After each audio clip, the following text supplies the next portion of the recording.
In the same way as during a psychedelic journey, the ego defenses drop away and unconscious material can come up, a similar thing can happen after a psychedelic journey.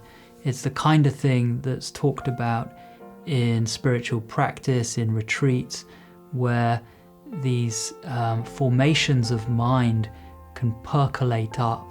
And when they do, the advice is to recognize them, to name them even, to say them. So just keep that same intention that you took into a psychedelic journey to your state of mind afterwards, that inquiring openness to mind, to look at everything and try and understand it. There is this notion of the shadow that comes from Carl Jung's psychological works, and it refers to the way that certain parts of ourselves can be kind of shelved, put away into the shadows. Something that you'll find is quite likely to happen is that at some point that old industrious energy that you might have might start to creep into the afterglow, the stillness of mind that you had after your journey. When that comes, just feel some compassion for it, perhaps name it, recognize it. Oh, that's the old ambitious me, trying to do things, trying to get things done. I think all we can do really with such things, you might call them aspects of our shadow, or things that we might, want to hide away a bit. Just to name them, just to recognize them, just to be conscious of them is the best that we can do. These are often aspects of ourselves that are what we call ego dystonic, or aspects of ourselves that we don't like, that we want to relegate away from conscious awareness. There is this psychological notion of manic defense, and it speaks to something that we all do very easily, I know I do, which is to get caught up in the pace of one's work or the modern world.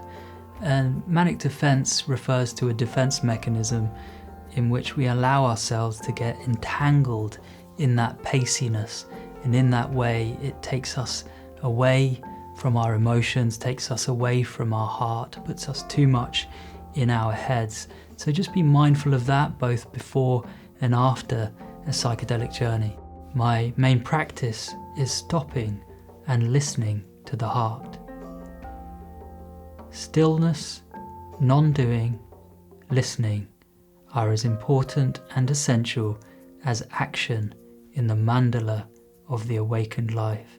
Thich Nhat Hanh tells this story of Rohitassa in conversation with the Buddha, and Rohitassa is a kind of hero archetype, and he's asking the Buddha, how can I get out of this world if I travel as I do on my horse at great speed? Can I go so fast that I get out of this world? And the Buddha replies, my friend, there is a way to get out.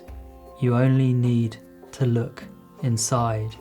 Looking deeply into your own body, barely 6 feet tall, you can discover the immensity of the cosmos.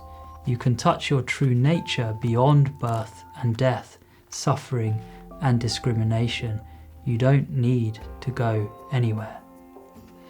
Many of us have been running all our lives. We have the feeling that we need to run into the future, away from the past, out from wherever we are. In truth, we don't need to go anywhere.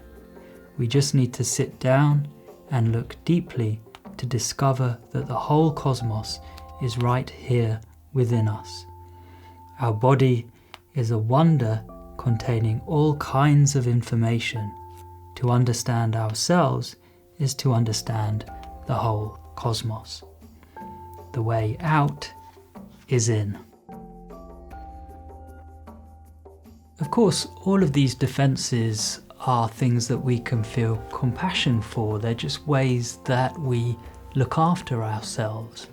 It's just that occasionally we'll overshoot with these defenses, but the defenses in and of themselves aren't things that necessarily we should look down on or see as weaknesses.